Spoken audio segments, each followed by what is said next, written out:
So I'm having a septic put in here. You can see here's the cottage. The line comes off the cottage into, this is actually a pretty damn big tank, holding tank.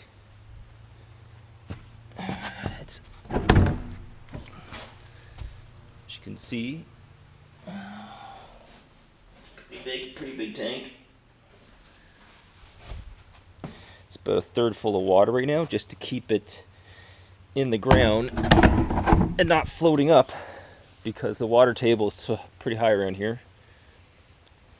Over here, inside of here, is a sewage pump. It's not plugged in yet, and once there's enough waste in there, a float switch will set off this pump. The pump will pump the liquid up here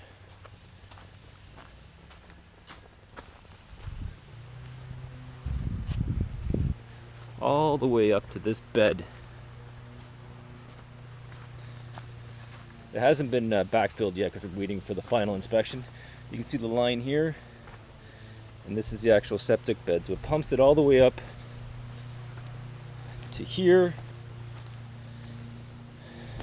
and then it disperses into this, and then goes down to multiple layers of different materials, eventually into the ground.